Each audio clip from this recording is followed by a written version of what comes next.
Elena Ashford ran through the dark trees with her heart pounding against her ribs. Branches tore at her arms. Behind her, something fast moved between the shadows, matching her pace without effort. She did not look back. Looking back would cost her the 1 second she needed to survive. 7 years she had lived inside the Ashford estate, as the wife of the most powerful man in the Northern Territories, and never once, in all that time, had she imagined she would die alone in these woods, on a quiet Tuesday night, running from a stranger who wanted her dead.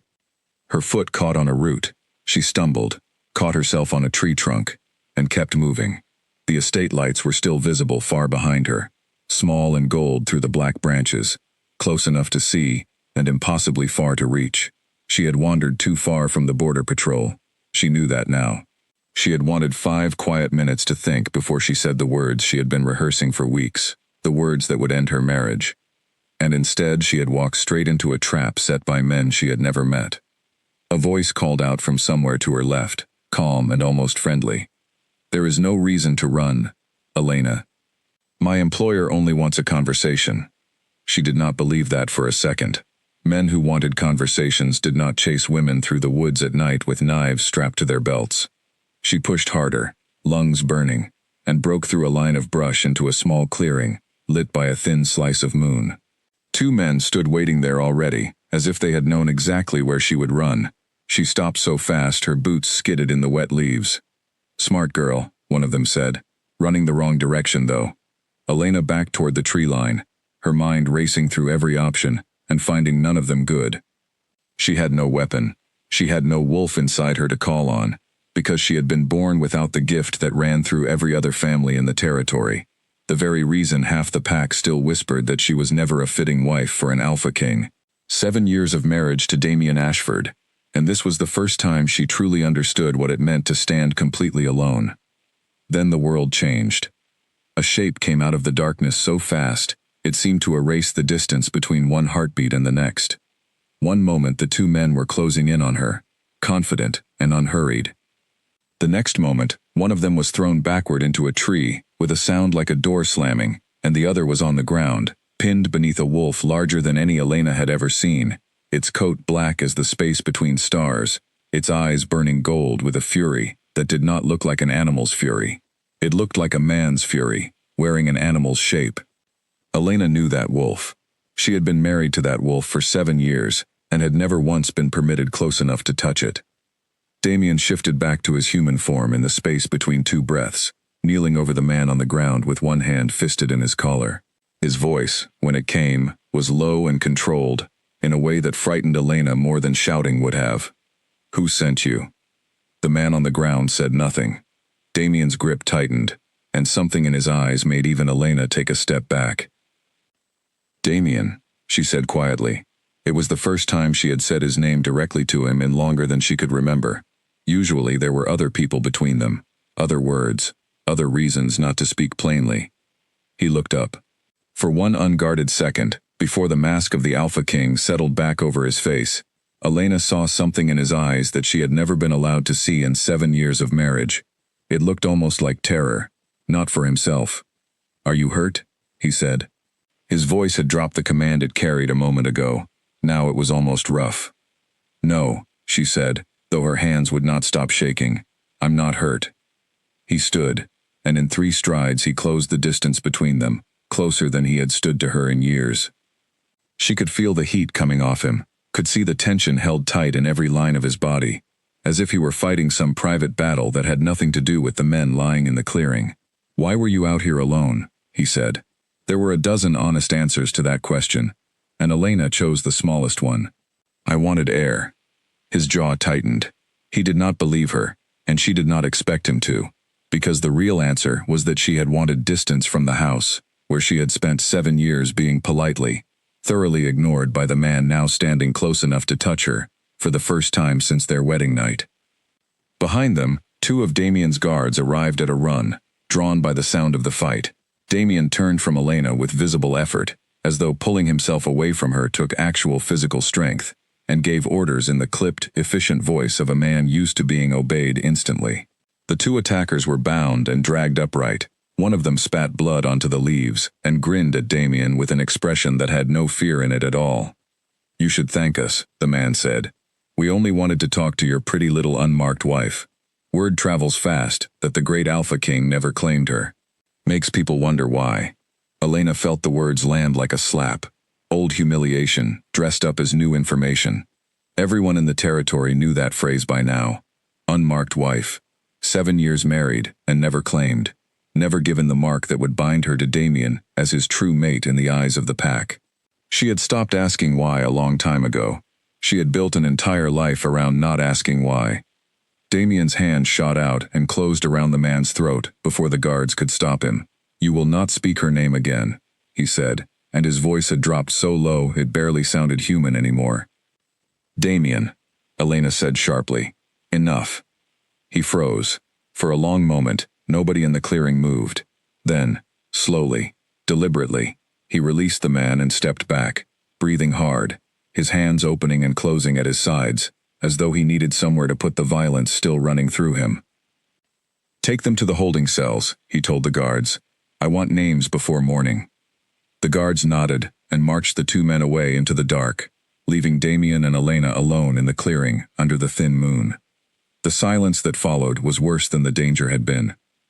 Elena wrapped her arms around herself, suddenly aware of the cold, of the torn sleeve of her dress, of exactly how close she was standing, to a man who had spent 7 years making sure she never stood this close. Thank you, she said finally, because someone had to say something. For finding me.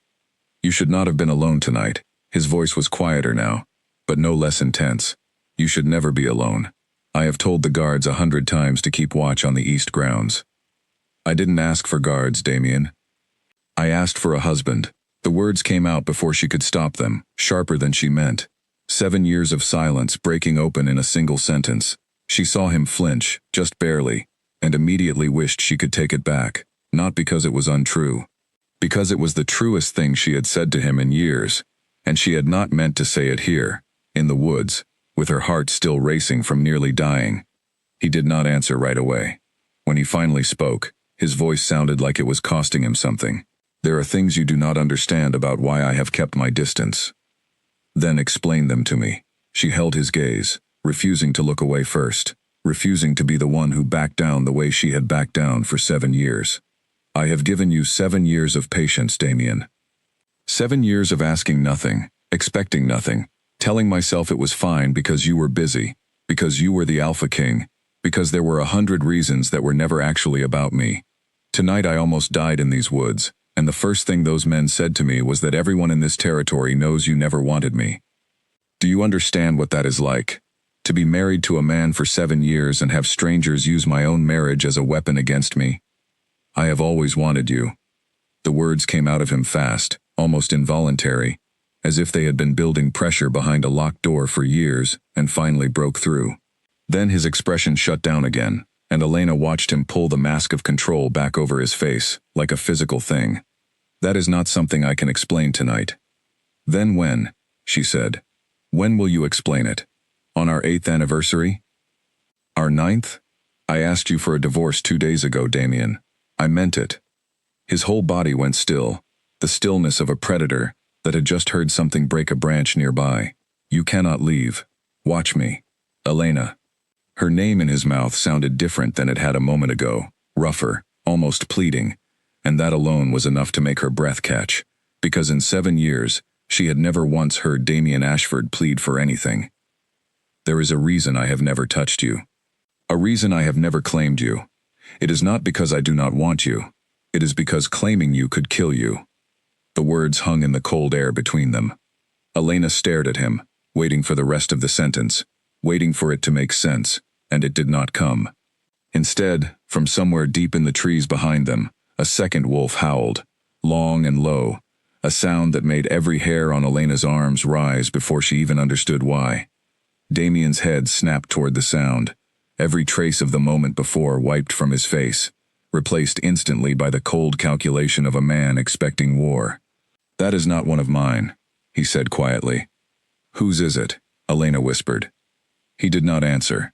He simply moved, faster than a man should be able to move, placing himself directly between Elena and the sound in the trees, his whole body coiled and ready. Whatever he had been about to tell her, Whatever secret he had carried in silence for 7 years, it would have to wait, because something far more dangerous than 2 hired men had just announced its presence in the dark. And for the first time in longer than she could remember, Elena realized that Damien Ashford was afraid. Not of the threat in the trees. He was afraid of losing her before he ever got the chance to explain why he never let himself have her at all. The howl came again, closer this time, and behind it, carried faintly on the wind, came a sound Elena had never expected to hear on Ashford land. Laughter, low, confident, and familiar in a way that made her stomach drop, though she could not place why, until a lean figure stepped out from between the trees at the edge of the clearing, moonlight catching pale hair, and a smile that did not reach his eyes. "Corvin," Damien said, and the single word carried 7 years of history Elena knew nothing about. The man in the clearing inclined his head toward them both, his gaze settling on Elena with an interest that made her skin crawl even before he spoke. "Elena," he said warmly, as though they were old friends rather than strangers meeting for the first time. "I have heard so much about you. It is a shame your husband has kept you hidden away for so long. We have a great deal to discuss, you and I think you will find I have answers to questions your husband has refused to give you for 7 years. Damien's hand found Elena's wrist, pulling her gently but firmly behind him, and when he spoke, his voice carried a warning that needed no wolf senses to understand. "You are not welcome on this land, Corvin. Leave now, or I will not ask twice." Corvin only smiled wider, unbothered, and behind him, more shapes began to emerge from the tree line, silent and watching. "I am not here to fight tonight," he said. "I am here to remind you both that some debts do not disappear simply because you refuse to speak of them. 7 years is a long time to keep a secret, Damien. I wonder how much longer you think you can hold on to it before it breaks you both apart." Elena looked between the 2 men, the tension crackling in the air like something about to catch fire, and understood, with a certainty that settled cold in her stomach, that whatever secret Damien had been about to tell her in the clearing, it was only the smallest edge of something far larger, something that had been waiting 7 years to find her. And now it finally had.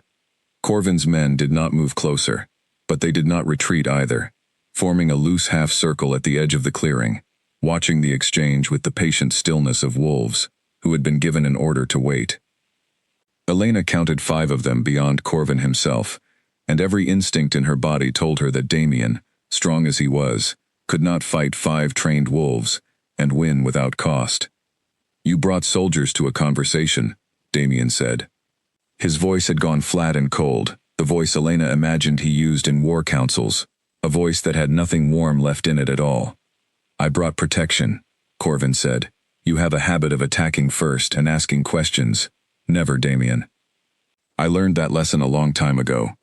You learned it because you gave me reason to attack." Corvin's smile thinned at that, the first genuine crack in his calm. For a moment, something darker moved behind his eyes, gone as quickly as it appeared. "We can revisit old grievances another night. Tonight, I only came to deliver a message, and to see for myself the woman my family has heard so much about." His gaze slid to Elena again, lingering in a way that made Damien's grip on her wrist tighten. "It really is remarkable, Elena, that you have lived 7 years in that house and still do not know the truth. I almost admire his discipline. Almost." "Say what you came to say," Damien said, "or leave." "Very well." Corvin's tone shifted, businesslike now, though the mockery never fully left it. "The Council of the Western Pax meets in 2 weeks to settle the matter of the northern border, a matter that has been unresolved since before your father died, Damien. I expect you and your wife to attend. Both of you. I think it is past time the full council saw the woman you married with their own eyes, rather than hearing rumors about a wife nobody has ever seen claimed or crowned in 7 years of marriage. It raises questions about the strength of your bond, questions that affect all of us. The council has no authority over my marriage. The council has authority over anything that threatens the balance between the packs," Corvin said, "and an alpha king who cannot, or will not, claim his own wife, raises exactly that kind of question. People wonder if the marriage is real at all, Damien. People wonder if your bloodline is as strong as you claim it to be. I would hate for anyone to think there was a weakness at the heart of Ashford territory. Weakness invites ambitious men to test it. The threat sat plainly in the open air between them, dressed up as concern. Elena felt Damien's whole body go rigid beside her, felt the effort it took him not to close the distance and end the conversation with force. "We will attend," Damien said finally, each word measured like a blade being set down carefully rather than thrown. "And you will leave my land tonight, or I will consider this an act of war." Corvin inclined his head, unbothered, already turning to go. 2 weeks, Damien. I look forward to finally meeting your wife properly.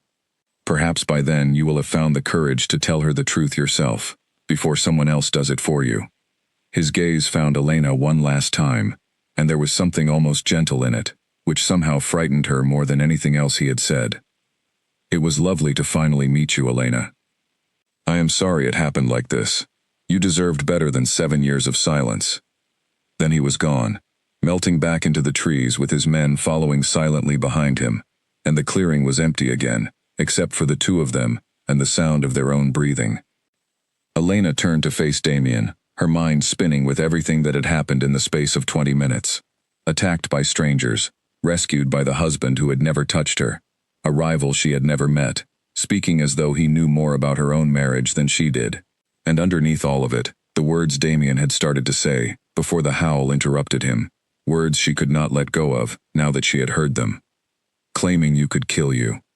Tell me," she said quietly. "Whatever it is, I am not a child you need to protect from the truth, Damien. I nearly died tonight because of secrets I do not even know exist. I deserve to know what they are." For a long moment he said nothing, staring into the dark trees where Corvin had disappeared, his jaw working as though he were chewing through 7 years of silence, one word at a time. When he finally turned back to her, the mask was gone completely, and what remained underneath it was something Elena had never been permitted to see in all their years of marriage. Not the Alpha King, just a man, tired and afraid, who had spent 7 years protecting her from something so terrible he could not bring himself to speak it aloud even now. "Not here," he said finally. "Not tonight. Tonight I need to get you back behind the walls where you are safe, and in the morning, I promise you, I will tell you everything, all of it, 7 years of it." Elena searched his face for any sign that this was another delay, another door quietly closing the way so many had closed before, and found instead something that looked almost like relief, as if the decision to finally speak had lifted a weight he had carried so long he had forgotten what it felt like to set it down. "Tomorrow," she said. "You promise?" "I promise." He held out his hand, and after 7 years of distance between them, Elena took it, and together they walked back through the dark trees, toward the lights of the house, toward a morning that would change everything she thought she knew about her own marriage, and toward a secret that had been waiting 7 long years to finally break free. Morning came pale and quiet over the Ashford estate, but Elena had not slept. She sat by her window with a cup of tea gone cold in her hands, watching the sun climb over the training grounds, where guards moved through their drills, as though the world had not shifted on its foundation the night before. She kept replaying Corvin's words, kept turning over the sentence Damien had started and never finished, "Claiming you could kill you." She had built 100 different explanations in her head overnight, and none of them made any sense. A knock came at her door, soft but certain, and she knew before she opened it that it would be him. Damien stood in the hallway dressed simply, without the heavy coat and chains he usually wore as Alpha King, and for a moment, he looked less like the most powerful man in the Northern Territories, and more like a man who had not slept either. "You promised," Elena said, stepping back to let him in. "I remember." He came inside and closed the door behind him, and the small click of the latch seemed to echo louder than it should have in the quiet room. He did not sit. He stood near the window, arms crossed, looking out at the same training grounds Elena had been watching for hours, as if the words he needed were somewhere out there among the drilling guards and he was waiting for them to arrive. "Start from the beginning," she said gently. "Please." He nodded slowly, and when he began to speak, his voice carried the careful rhythm of someone reciting a story they had told themselves so many times in private that the words had worn smooth, like stones in a riverbed. "A long time before either of us was born, there was a war between 2 bloodlines. My family, and the family that is now led by Corvin Hale. It was not a war over land or power, not at first. It began as a betrayal. My great-grandfather made a promise to Corvin's great-grandmother. A promise sealed the old way, through blood and bond, and he broke it for reasons that were never fully recorded, only whispered about. Whatever the reason, the breaking of that promise was considered such a grave wrong that her family placed a curse on ours, one that has followed every Ashford Alpha since. What kind of curse? Elena asked, though part of her already dreaded the answer. A binding curse. Damien turned to face her now, and his eyes carried an old exhaustion that made him look, for a moment, far older than his years. It says that any Ashford Alpha who claims his true mate before the debt between our bloodlines is settled will lose her the moment the bond is sealed. Not slowly, not with warning. The mark itself becomes the thing that kills her. Elena felt the words land somewhere deep and cold in her chest. And you believe I am your true mate. I have known it since the night we married. His voice cracked slightly on the words. 7 years of restraint finally showing its cost. The moment I looked at you at the altar, my wolf knew you instantly, completely, the way every story says a true mate is known. I wanted nothing more in that moment than to claim you in front of everyone in that hall. And in the same breath, I understood exactly what that would cost you, because my father told me the story of the curse the day I was named heir, and made me swear I would never repeat his mistake. His mistake, Elena repeated. Damien's jaw tightened. My father found his true mate when he was young, before he understood what the curse truly meant. He claimed her the night they married, certain that love alone would be enough to break an old family curse nobody could even fully explain anymore. She died in his arms 3 days later. No wound. No illness. Her heart simply stopped, as if something invisible had reached inside her and taken it. I was 6 years old. I remember him carrying her body through this very hallway, and I remember understanding, even at 6, that I had watched something break in him that never fully healed again. Elena's hand rose unconsciously to her own chest, as if she could already feel the weight of what he was describing. So you decided never to claim me, never to even touch me, for 7 years. I decided I would rather have you alive and distant than dead and claimed, he said simply. I told myself it was enough to know you were safe within these walls, even if you believed I did not want you. I told myself your anger and your loneliness were a smaller price than your death. I was wrong to let you believe I did not want you, Elena. I have wanted you every single day since the moment I first saw you. Wanting you was never the problem. Surviving the wanting was. The room was silent for a long moment. Elena thought of 7 years of cold dinners eaten alone, 7 years of empty rooms and careful distance, 7 years of telling herself that she simply was not enough for the man she had married, when the truth had been the opposite the entire time. There was a strange kind of grief in that realization, grief for the years they could have spent differently if he had only trusted her with the truth sooner. And beneath the grief, something else, something warmer and more dangerous, the knowledge that he had loved her in silence for 7 long years, rather than risk the smallest chance of losing her. Is there a way to break it? She asked finally. The curse. According to the old records, yes. The debt between our bloodlines has to be settled, properly and completely, in a way both families recognize. My father never tried. He was too broken by losing my mother to pursue it, and by the time I inherited the title, Corvin's family had grown so hostile toward mine that any attempt at reconciliation seemed impossible.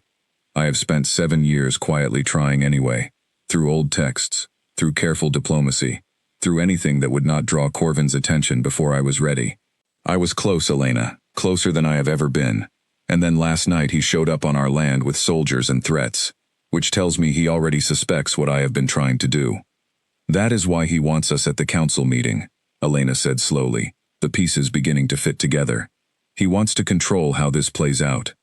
He wants to make sure whatever happens between our families happens on his terms, not yours. Damien nodded, something like reluctant respect flickering across his face at how quickly she had understood it. Corvin is many things, but he is not careless. If he is moving now, after years of quiet tension, it means something has changed. I do not yet know what. Elena set down her cold tea and crossed the room to stand in front of him, closer than she had stood to him since the clearing the night before, close enough now to see the faint gold rim around his eyes that only appeared when his wolf was close to the surface. 7 years, Damien. 7 years of silence, and I understand why now. I do. But I need you to promise me something. No more secrets. Whatever comes next, whatever this council meeting brings, whatever Corvin is planning, we face it together, with the truth between us, instead of behind us. I would rather stand beside you and risk everything than spend one more year locked away from you for my own protection. Elena. Her name came out of him rough and low, and this time when he said it, it did not sound like a warning. It sounded like something closer to surrender. If I let myself close to you now, knowing what I know, I am not sure I could stop myself from wanting to claim you completely. That want has been sitting in me for 7 years, and I have held it back through nothing but discipline and fear. I do not know how much longer I can keep holding it back, especially now that you know the truth, and are standing this close to me. Then maybe, Elena said quietly, surprising herself with her own steadiness, it is time to stop holding it back and start finding a way to break the curse instead, together, before it breaks us both apart from the inside, the way 7 years of silence nearly did. He looked at her for a long moment, something fierce and hopeful and afraid, all moving behind his eyes at once, and for the first time since her wedding night, Elena watched Damien Ashford lower his guard, enough to let her see exactly how much he needed her to be right. Outside, the sound of hooves on stone announced a rider arriving fast through the front gate, and a moment later a sharp knock interrupted whatever Damien had been about to say. His second in command, a steady, dark-haired man named Ellis Grant, entered without waiting for permission, his expression tight with urgency. "My king," Ellis said, "you need to see this immediately. A messenger arrived from the western border. Corvin Hale has moved his forces closer to the boundary line overnight. And there is something else. He is not just requesting your attendance at the council meeting anymore. He has formally accused the Ashford bloodline of hiding a broken curse from the Pax, and he is demanding a public trial before the full council to determine whether your claim to the throne is even legitimate." The color drained from Damien's face as the meaning of the words settled over him. 7 years of careful secrecy, unraveling in a single morning, and now the fate of his crown, his bloodline, and the woman standing beside him, all rested on a council meeting that suddenly felt less like a diplomatic formality and more like the opening move of a war neither of them was fully prepared to fight.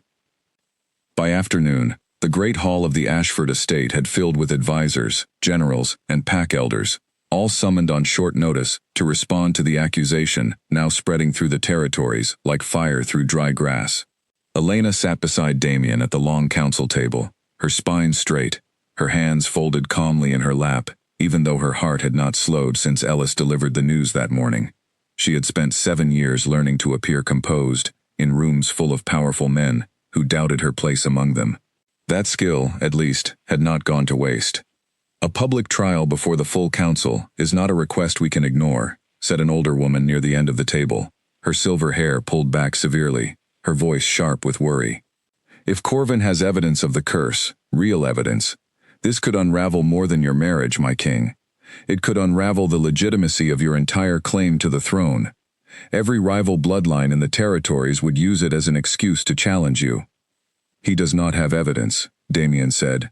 "He has suspicion and rumor. My father buried the true records of the curse decades ago, precisely to prevent this exact situation."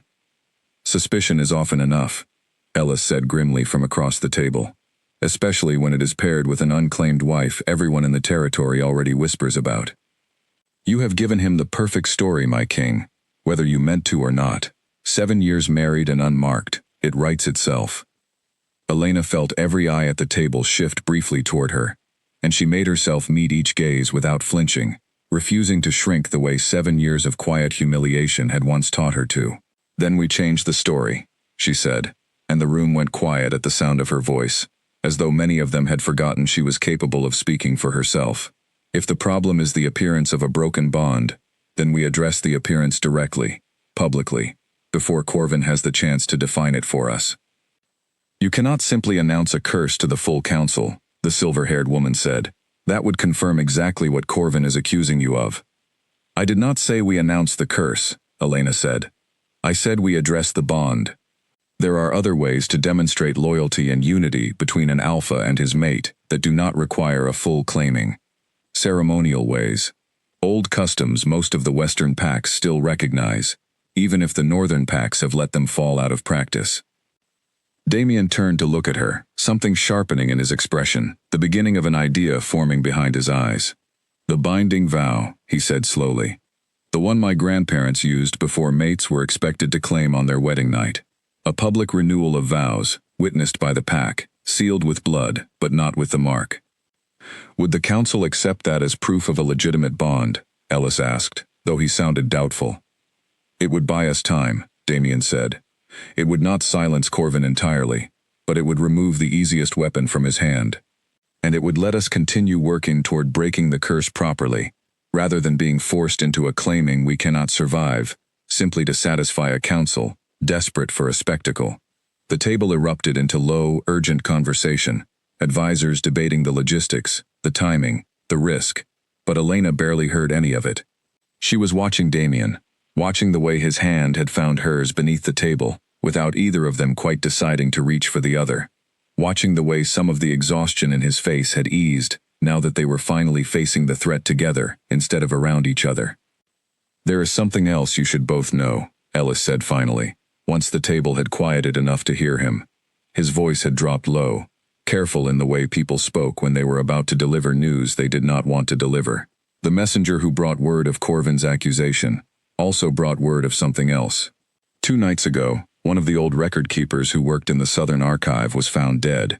The same archive where, if I understand correctly, the original records of the bloodline debt between your families were once kept before they were moved here. Damien went very still. "Moved here," he repeated. "You mean someone believes the records might still exist, somewhere Corvin does not yet control?" "I mean," Ellis said carefully, "that someone was looking for those records badly enough to kill for them, and they did not find what they were looking for in the Southern Archive.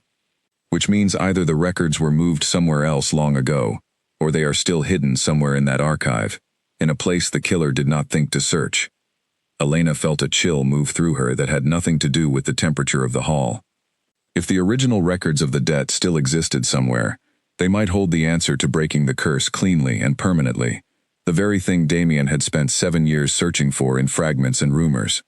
But if Corvin's people were already killing to find them first, then whatever answer existed in that archive was a race neither side could afford to lose. "I want a team in that archive within 2 days," Damien said, his voice hardening into the tone of a man giving orders rather than considering options. Quietly, "I do not want Corvin's people to know we are looking, and I do not want the council to know either, not until we have something concrete to bring them." "I am coming with you," Elena said immediately. "Elena?" Damien turned to her, and she recognized the shape of the argument forming behind his eyes, before he even spoke it, the same protective instinct that had kept her locked away from danger, and from him for 7 years. "It is not safe.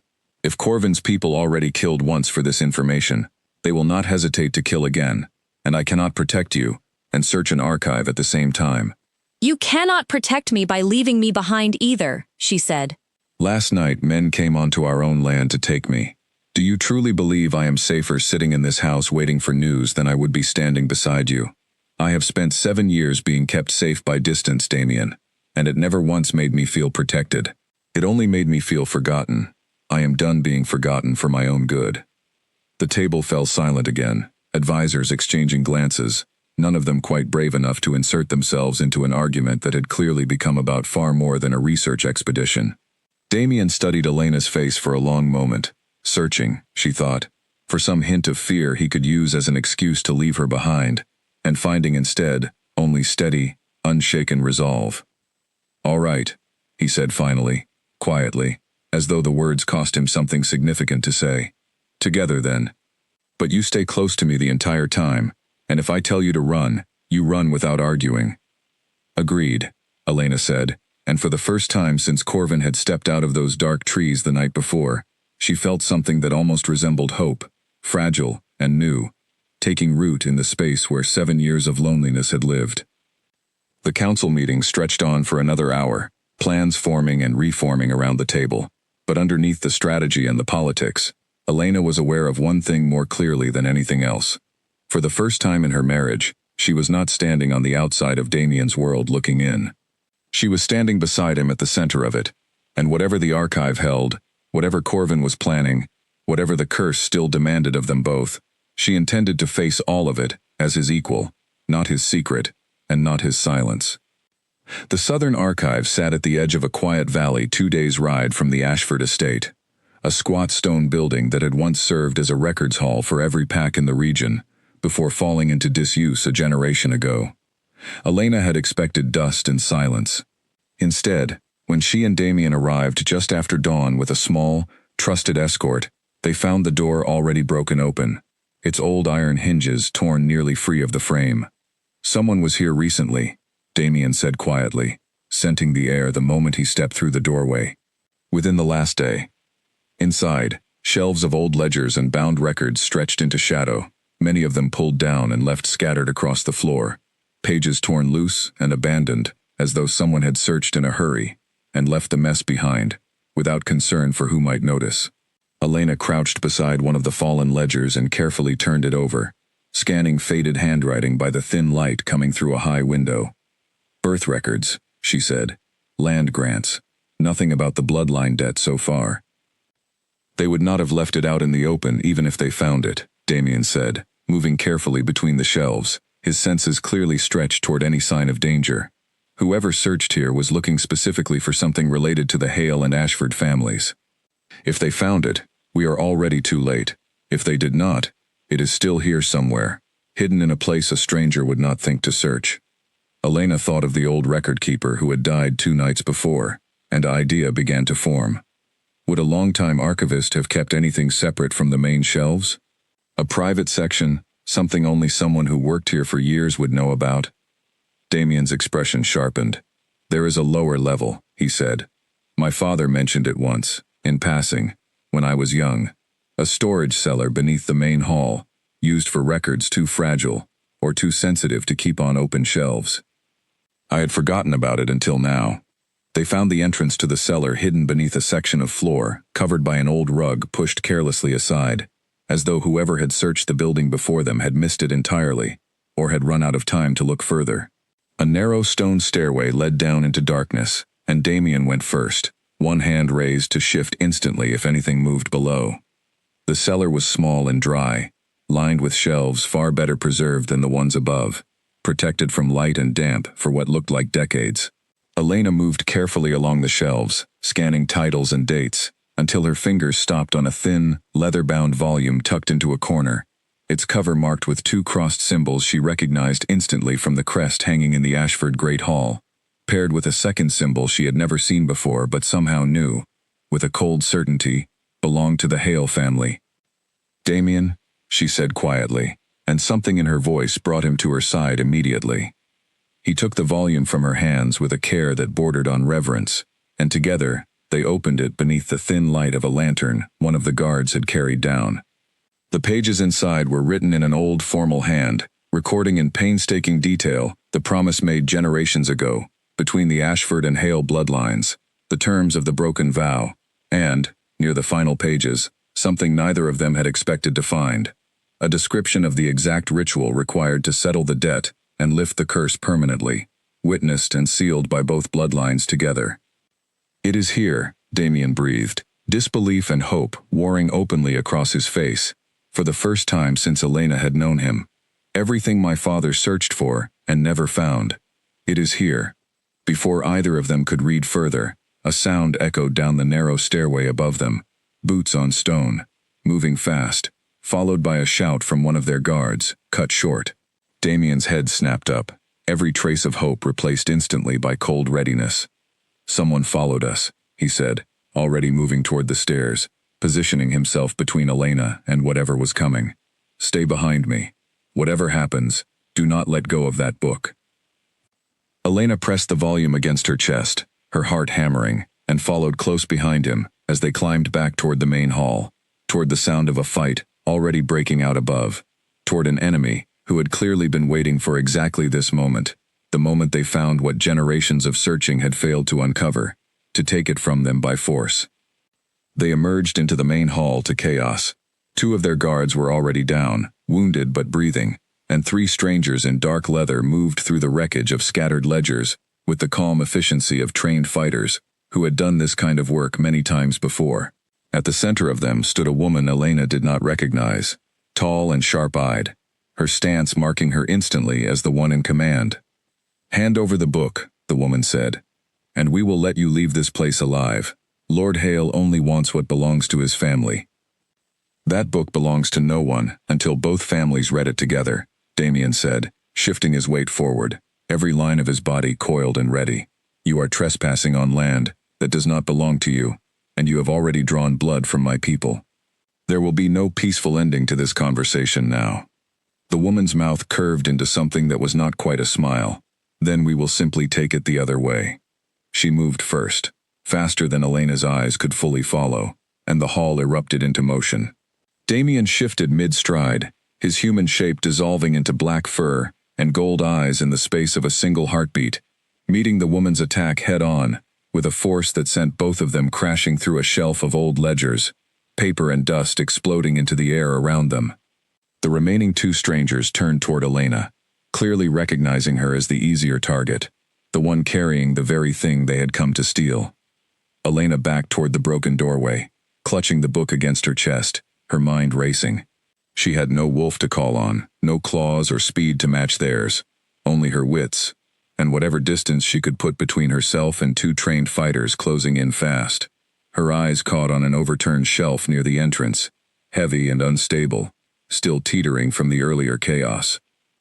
She threw herself against it just as the first stranger reached for her, and the shelf toppled forward with a groan of old wood, crashing down between them in a shower of splintering boards and loose pages. It bought her half a second, no more, and she used it to bolt through the broken doorway into the pale morning light outside, her lungs already burning, the sound of pursuit close behind her. Outside, the fight had spread. One of their guards, a young man barely older than Elena herself, was locked in a desperate struggle with the third stranger near the horses, both of them bloodied, neither willing to yield. Elena had no time to help him. The stranger from inside was already through the doorway behind her, closing the gap fast, and she knew with sudden, sickening clarity that she could not outrun a trained wolf on open ground. She turned instead, back against the stone wall of the archive, the book still clutched against her chest, and did the only thing she could think to do. She screamed Damien's name as loud as her lungs would allow. The response was immediate and violent. A black shape tore through the broken doorway behind the stranger, moving with a speed that seemed to bend the very air around it, and the stranger went down hard beneath teeth and claws before he had even fully registered the danger behind him.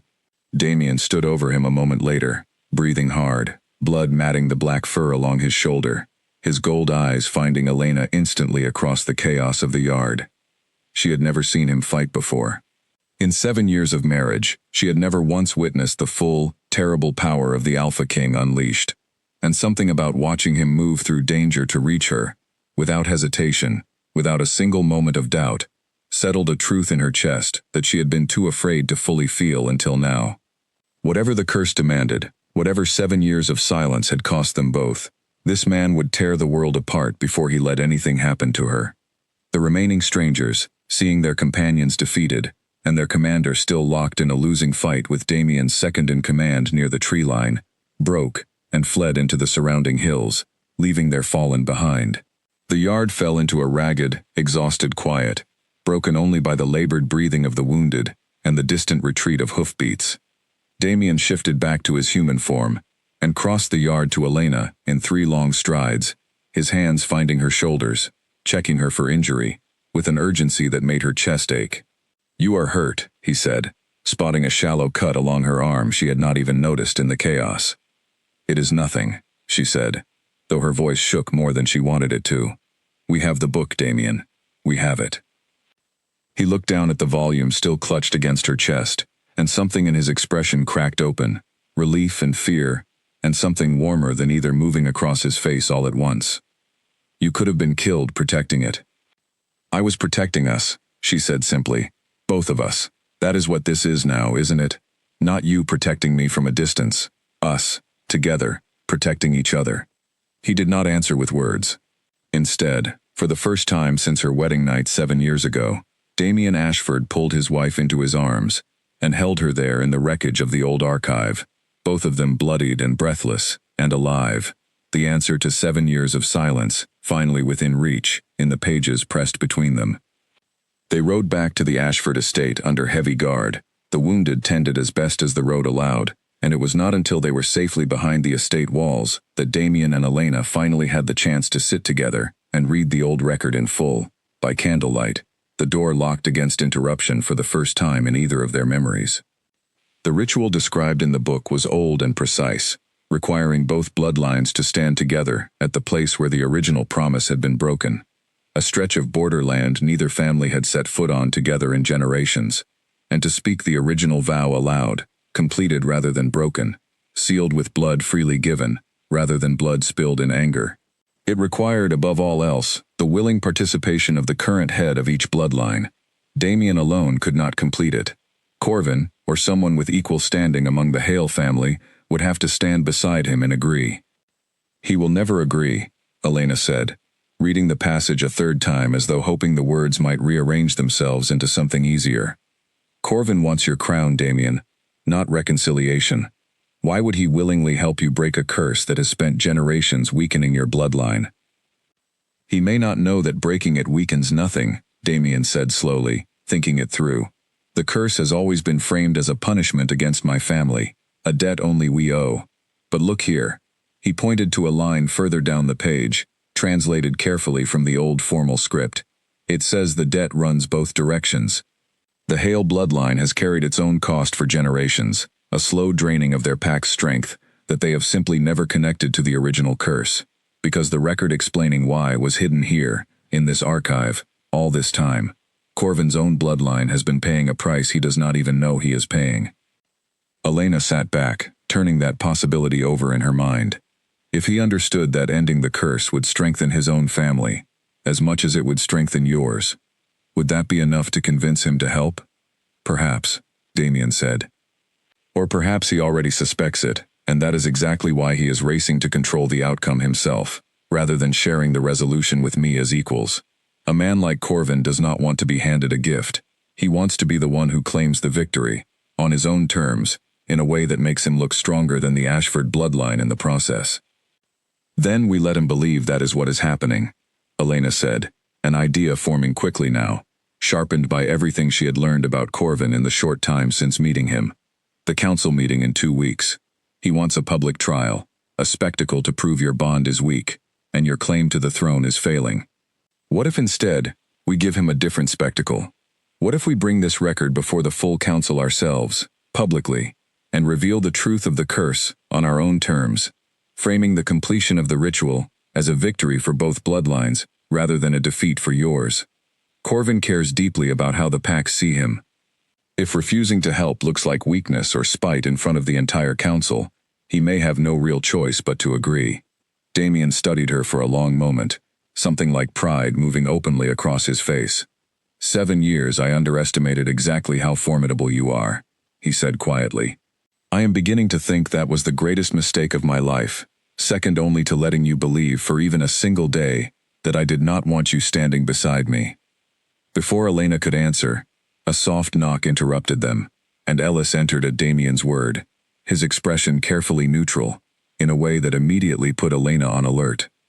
She had come to recognize, in the short time since the attack at the border, that Ellis wore that particular expression only when he was about to deliver news he did not want to deliver. "My king," Ellis said, "word has come from the Western Council. Lord Hale has moved the meeting forward. It is no longer in 2 weeks. It is in 4 days, at the old border grounds, the same location referenced in nearly every historical account of the original bloodline promise." Elena felt a chill move through her at the coincidence, if it even was a coincidence at all. "He knows," she said slowly. "He knows about the ritual location. That cannot be an accident, choosing that exact place." "I agree," Damien said grimly, closing the old record with careful hands. "Which means he may already suspect what we found in that archive, and he is trying to force the confrontation onto ground and terms of his own choosing, before we are fully prepared to control the outcome ourselves." 4 days, Elena said, doing the math quickly in her head. "That is barely enough time to prepare a public case for the council, let alone prepare for the possibility that Corvin refuses to cooperate and turns the meeting into something far more dangerous." "Then we will use every hour of those 4 days, Damien said, rising from his chair with new purpose in his movements. the exhaustion of the last 2 days replaced by something sharper and more focused. Ellis, I want every guard we can spare training for the possibility this ends in conflict rather than diplomacy. Elena and I will prepare the case for the council ourselves, and we will need copies of the record made and hidden separately, in case Corvin's people attempt to seize the original before we ever reach the border grounds. Ellis nodded, already turning to carry out the orders, but he paused at the door, something hesitant crossing his face before he spoke again. My king, may I ask one thing? How did Corvin's people know to search the Southern Archive at all? That location has not been used in generations. Someone would have had to know it still held sensitive records, and know it recently enough to send people there before we ever considered searching it ourselves. The question settled uncomfortably over the room, and Elena watched Damien's expression shift from focused determination to something more wary, more careful. It was a good question, one that had not occurred to her in the chaos of the last 2 days, and the answer, whatever it turned out to be, suggested something far more troubling than an ambitious rival simply making a lucky guess. It suggested that someone close enough to know about the archive, someone inside their own trusted circle, might have shared that knowledge with the enemy. Find out, Damien said quietly, all the warmth gone from his voice now, replaced by the cold calculation of a man who understood, with sudden clarity, that the danger facing them might not only be coming from outside the estate walls, but from somewhere far closer than either of them had wanted to imagine. The next 3 days passed in a blur of preparation, and Elena found herself, for the first time in her marriage, fully woven into the machinery of Damien's world, rather than standing outside it. She sat in on strategy meetings with the generals, helped draft the formal presentation they intended to bring before the council, and spent long hours beside Damien poring over the old record, memorizing every line of the ritual so thoroughly that she could recite it without looking at the page. Somewhere in those 3 days, without either of them quite marking the moment it happened, the distance that had defined 7 years of marriage simply stopped existing between them. They ate meals together. They worked side by side late into the night. They fell asleep more than once in the same study, exhausted, close enough to touch, neither of them quite ready yet to close that final distance but no longer pretending it was not there. On the second night, Elena woke past midnight to the quiet sound of movement in the hallway outside her room, careful and deliberate in a way that immediately set her instincts on edge. She rose without lighting a candle and pressed herself near the door, listening. The footsteps paused outside the study, where the copied records were kept, and a moment later she heard the soft, unmistakable click of a lock being carefully worked open. She moved fast and silent through the dark hallway, her heart hammering, and reached the study door just as it swung open. Inside, by the thin light of a single shielded lantern, stood a familiar figure bent over the desk, where the copied pages of the old record lay, one hand already closing around them. Ellis, Elena said, and her voice, though quiet, seemed to shatter the silence of the room like glass. He froze, and in the space of that frozen moment, Elena saw the truth settle plainly across his face. Guilt and fear, and something like genuine grief, all moving through his expression at once, before he could gather himself enough to speak. Elena, it is not what it looks like. You are standing in a locked study at midnight, with your hand on the record we risked our lives to protect, she said, backing carefully toward the door, in case she needed to call for help. Tell me exactly what it looks like then, because from where I am standing, it looks like you are the reason Corvin's people knew exactly where to search for it in the first place. Ellis's shoulders sagged, and for a moment, the careful, steady composure Elena had known him by since her wedding day 7 years ago simply crumbled away, leaving behind something tired and worn and deeply unhappy. My sister, he said quietly. She married into a border family 2 years ago, a family that fell under Hale territory after the last border shift. When Corvin's people came for her last spring, they did not ask for gold or loyalty. They asked for information, small pieces at first, nothing that seemed to matter. I told myself it was harmless. I told myself I was protecting her, and that whatever I gave them could never truly threaten Damien or this house. His voice broke slightly. I did not know about the archive location until after I had already told them where to search. I swear to you, Elena, I did not know what it would cost until it was already done. And by then, Corvin's people made it clear that refusing to continue would cost my sister her life. Elena felt her anger war with a sharp, unwilling pity, understanding all too well the particular helplessness of loving someone you could not protect through the front door of your own home. You should have come to Damien the moment this started, she said. He would have protected her. He would have found a way. I was afraid, Ellis said simply. Afraid he would see me as a traitor, before he ever saw me as a man trying to save his sister's life. I have served this family since I was 16 years old, Elena. I could not bear the thought of him looking at me the way you are looking at me right now.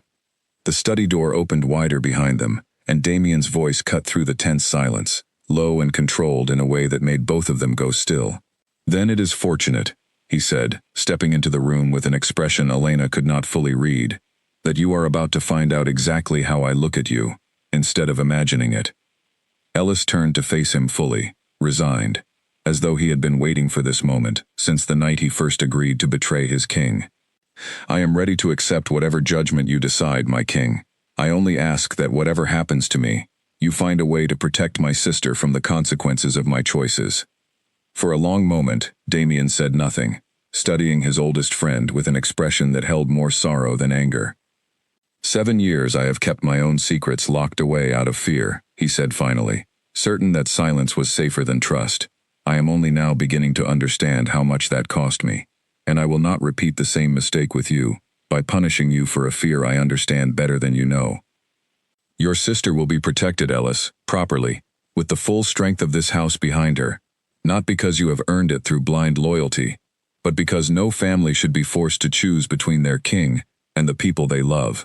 That is precisely the kind of broken bargain this entire war between the Ashfords and the Hales began with generations ago, and I will not let it happen again inside my own walls. Ellis's composure finally broke entirely, years of carried guilt spilling out in a way that left him, for the first time since Elena had known him, looking genuinely young and afraid. I will do anything to make this right, he said. Anything. Then help us, Damien said. Tell me exactly what you shared with Corvin's people, and exactly how they have been reaching your sister, and together, we will find a way to end this threat against her permanently, while also ensuring Corvin does not gain any further advantage from what he has already learned. And Ellis, 4 days from now, at the council grounds, I will need every ounce of loyalty and skill you have ever shown this house. Can I still count on that from you? Always, Ellis said, and the word carried a weight of renewed purpose that had been entirely absent from him only minutes before. Elena watched the exchange with a strange, quiet ache in her chest, understanding, perhaps for the first time fully, the particular kind of strength it took to offer trust after betrayal, rather than simply punishment. It was the same strength, she realized, that Damien had been quietly practicing with her these past few days, choosing honesty and partnership over 7 years of fear-driven distance, and watching him extend that same grace to Ellis, only deepened the certainty growing steadily in her chest, that whatever waited for them at the council grounds in 4 days, she wanted to face it standing fully and completely beside this man, curse or no curse, fear or no fear. The next morning, Ellis rode out at dawn with a small, trusted escort to quietly extract his sister from Hale territory, before Corvin's people could use her as leverage again, and the estate turned its full attention toward the coming confrontation at the border grounds. 4 days drawing steadily closer, the fate of 2 bloodlines, 1 ancient curse, and a marriage, 7 years in the making, all resting on what would happen when Damien Ashford and Corvin Hale finally stood face to face before the full council of the Western Pax. The ride to the border grounds took a day and a half, and Elena spent much of it beside Damien at the head of a long column of guards and advisors, the old record carefully secured in a locked case guarded by 4 of their most trusted soldiers at all times. The land grew wilder the further west they traveled, forests thinning into open, rolling country, marked by old stone boundary markers worn smooth by generations of weather, until finally, on the evening of the 2nd day, they crested a low ridge and saw the council grounds spread out below them.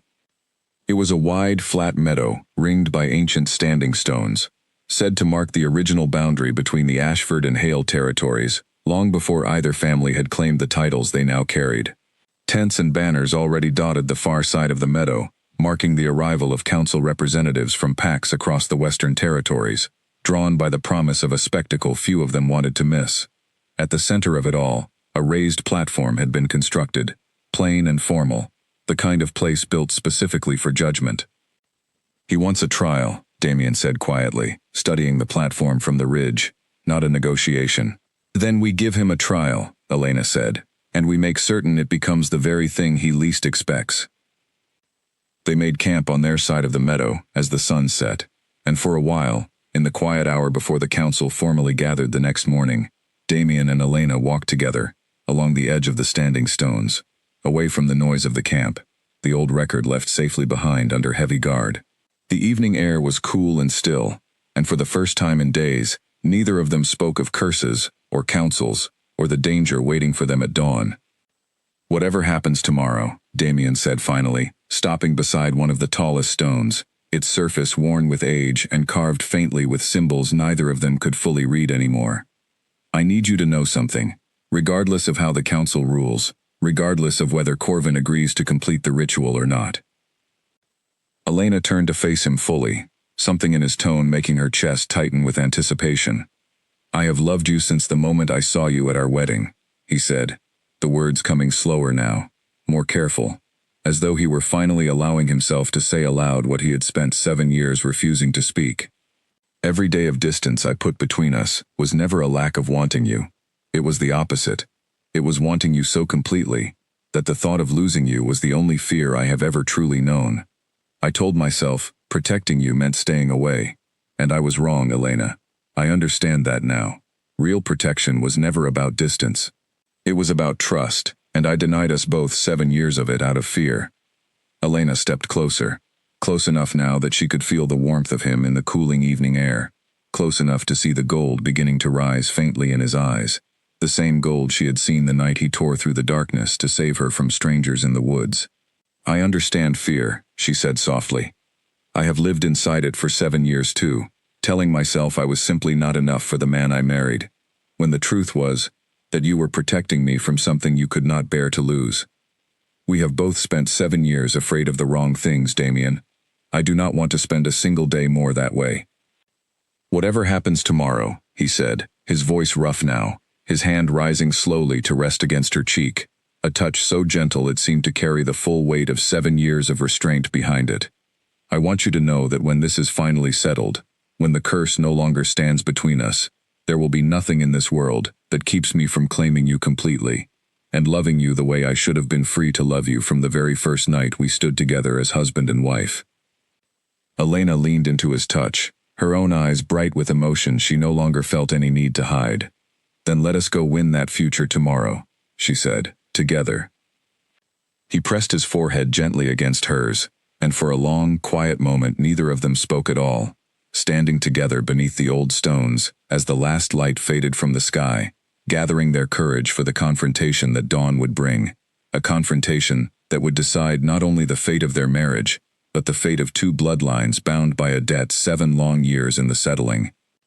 Morning arrived cold and bright, and by the time the sun had fully cleared the ridge, the council grounds were filled with representatives from every western pack, murmuring with anticipation as Damien and Elena crossed the meadow together toward the platform where Corvin already waited, dressed in formal dark robes, his expression composed into something that looked almost like welcome, though his eyes carried a sharper, more calculating light beneath the surface. Damien, Corvin said, inclining his head as they approached, his gaze shifting to Elena with open interest. And Elena, I am pleased you both chose to attend, rather than force me to explain your absence to the full council. Shall we begin? The council elders settled into their seats around the platform, and a heavy, expectant silence fell over the meadow as Corvin turned to address them directly, his voice carrying easily across the open ground. Honored council, he began, I have called this gathering to address a matter that concerns the stability of every pack in these territories. For 7 years, Alpha King Damien Ashford has kept his wife unmarked and unclaimed, a fact that raises serious questions about the strength and legitimacy of his bloodline. I have reason to believe this is not simple hesitation, but the result of an old and dangerous curse, one his family has concealed from this council for generations, at the risk of every pack whose alliances depend on the strength of Ashford leadership. A ripple of startled murmurs moved through the gathered representatives, and Elena felt every eye on the meadow turned toward them. felt the full weight of 7 years of rumor and silence finally breaking open into public accusation. She reached for Damien's hand, and this time, in front of the entire council, he did not hesitate to take it. "You are correct, Corvin," Damien said, his voice calm and clear, carrying easily across the stunned silence that followed his words. "There is a curse, and I intend to tell this council its full history myself, rather than allow you to tell it for me." A stunned silence held the meadow as Damien spoke, laying out the history of the curse before the full council, exactly as Elena had planned, framing it not as an Ashford weakness, but as a shared burden carried unknowingly by both bloodlines for generations. He described his father's grief, the death of his own mother, and the long, careful search that had finally led them to the old record, now resting in the guarded case beside the platform. When he finished, he nodded to one of his advisors, who stepped forward and read aloud the passage describing the ritual required to end the curse permanently. The passage confirming that the Hale bloodline had been paying its own hidden price for generations, weakened just as steadily as the Ashfords, by a debt neither family had fully understood until now. The council elders exchanged low, urgent whispers, clearly moved by the weight of what they had just heard, and Elena watched carefully as the gathered representatives' attention shifted, subtly, but unmistakably, away from suspicion of Damien and toward something closer to sympathy, exactly as she had hoped it would. Corvin's composure, so carefully maintained until now, finally began to crack. "This changes nothing," he said, his voice sharper now, less controlled. "A convenient story, produced at a convenient moment, from a record no one but the Ashfords have verified." "Then verify it yourself," Damien said, gesturing toward the guarded case. "The record is here, Corvin. Read it with your own eyes, and bring your own scholars to confirm its age and authenticity. I am not asking this council to simply trust my word. I am asking for the truth to be examined openly, by both bloodlines together, exactly as the ritual itself requires." For a long moment Corvin said nothing, and Elena saw something shift behind his eyes, a flicker of genuine uncertainty breaking through the calculated performance he had maintained since the moment they met him in the dark woods days ago. Then, just as quickly, his expression hardened again, and Elena understood, with a sinking feeling, that whatever chance there had been of a peaceful resolution was about to slip away. "Even if this record is genuine," Corvin said, "I have no intention of standing beside the man whose family broke a sacred promise to mine, reciting words meant to heal a wound his ancestors caused. I did not come here to forgive the Ashford bloodline, Damien. I came here to see it fall." "Then you will keep your own family weakened, for the sake of your pride," Damien said, his voice hardening. "You would rather see both our bloodlines continue to suffer than accept a chance to end it, simply because ending it does not come wrapped in the victory you wanted." Corvin's hand moved, small and deliberate, a signal Elena almost missed, and the meadow erupted into chaos a heartbeat later, as armed men she had not even realized were hidden among the gathered crowd surged forward from every direction, weapons drawn, the council elders scrambling back in shock and confusion. "Seize the record," Corvin shouted over the sudden roar of violence, "and kill anyone who stands in the way." Damien shifted the instant the first attacker reached the platform, his human shape dissolving into the massive black wolf Elena had seen only once before, meeting the assault with a ferocity that sent the first two attackers sprawling before they had even fully closed the distance. Around them, Ashford guards clashed with Corvin's hidden soldiers in a spreading chaos of steel and claws. The peaceful council grounds transformed in seconds into a battlefield. Elena grabbed the guarded case herself, pulling it close, and turned to find two of Corvin's men already breaking through the chaos toward her, clearly under orders to secure or destroy the record at any cost. She backed toward the standing stones, her mind racing, and this time, unlike the archive days before, she did not have the luxury of a shelf to hide behind. A blur of motion cut between her and the approaching men, and Elena realized with a jolt that it was Ellis, freshly returned from securing his sister, throwing himself into the fight to buy her precious seconds.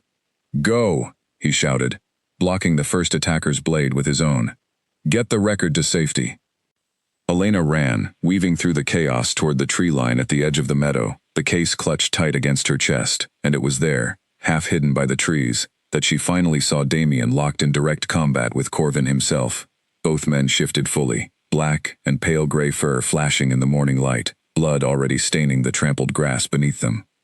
The fight was brutal and fast, neither wolf willing to yield an inch, generations of buried resentment finally breaking free in claws and teeth. Elena watched, helpless and terrified, as Corvin caught Damien across the shoulder with a vicious blow that sent him staggering, and for one horrifying moment, she was certain she was about to watch her husband die in front of her. 7 years of careful protection, ending in the very violence he had spent so long trying to prevent.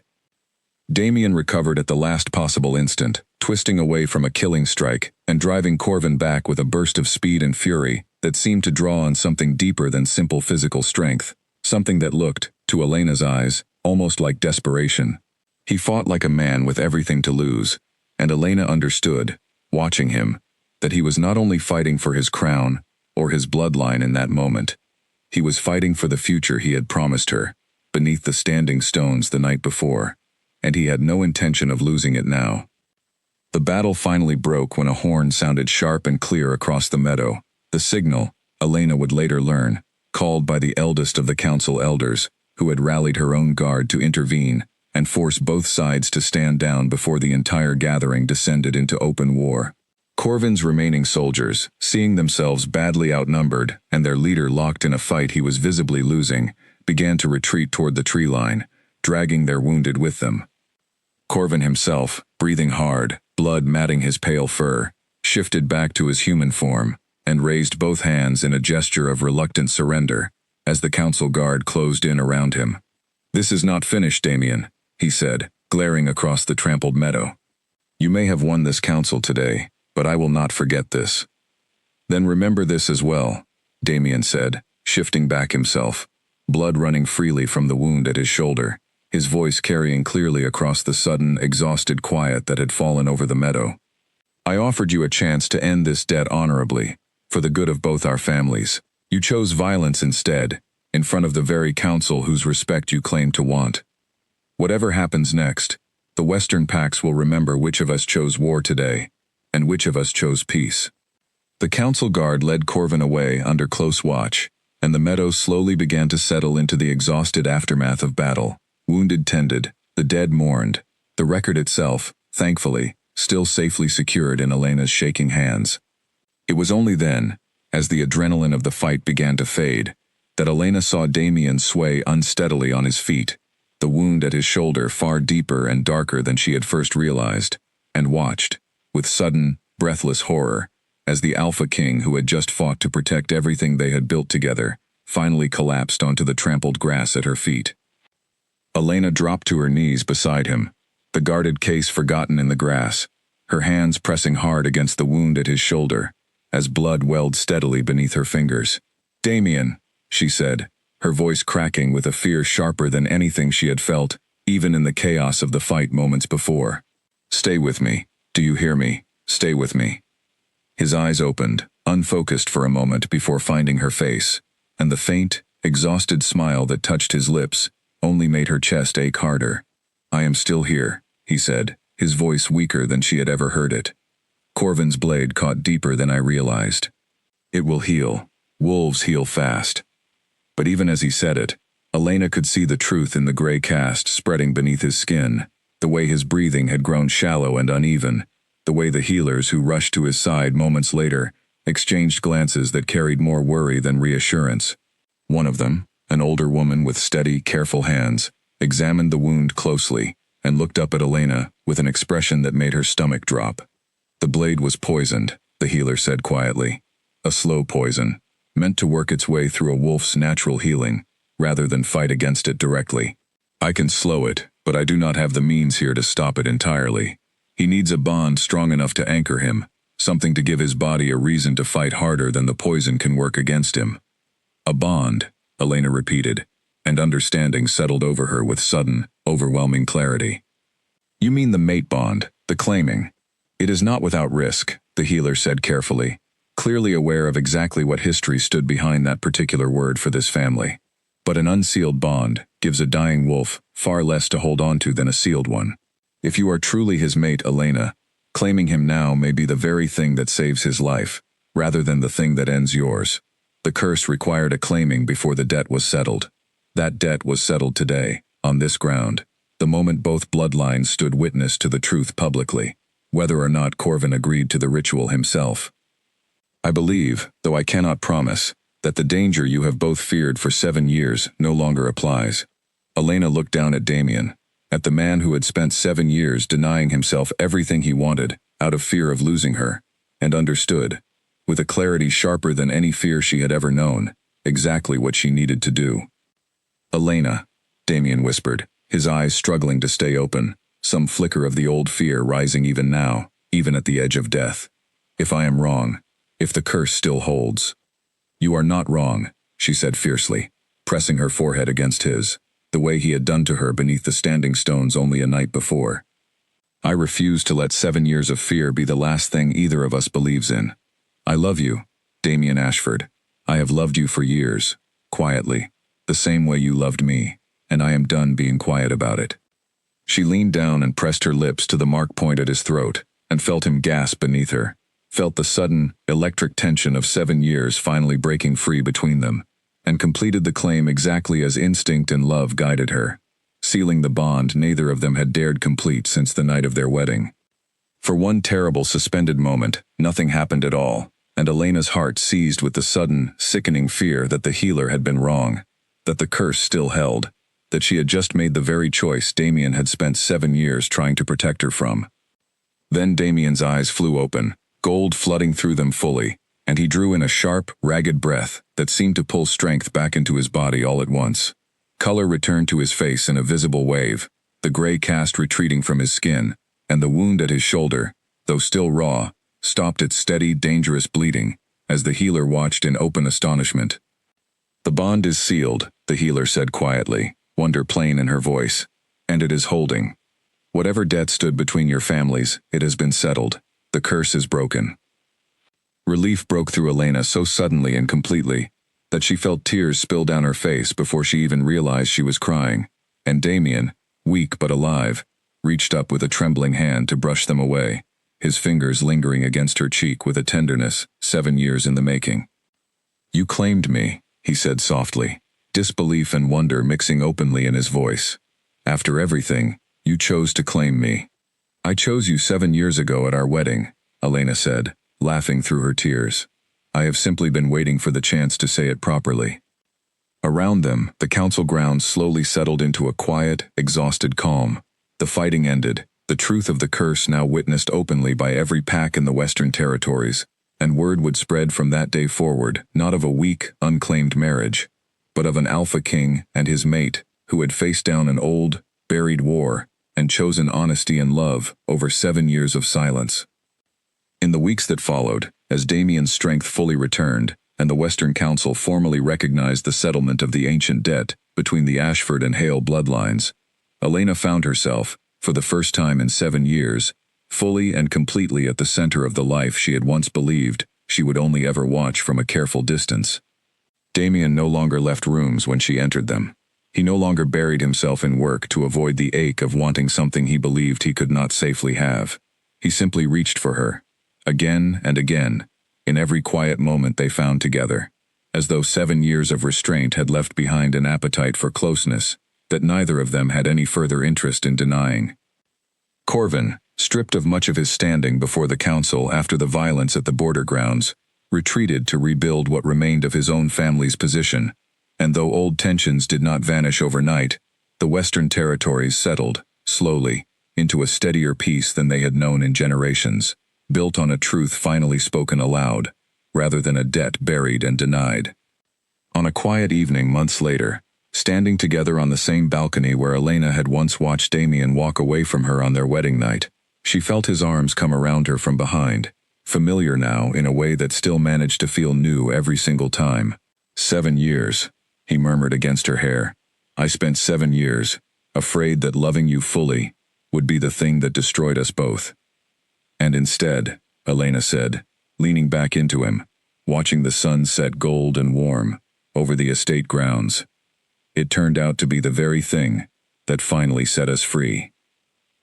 He turned her gently to face him, and this time, when he kissed her, there was no fear in it at all, only 7 years of waiting finally, completely, joyfully over, and the certainty, warm and unshakable between them, that whatever came next, they would face it exactly as they had faced everything since that first terrifying night in the woods, together, as equals, as partners, and, at long last, as the husband and wife they had always been meant to become.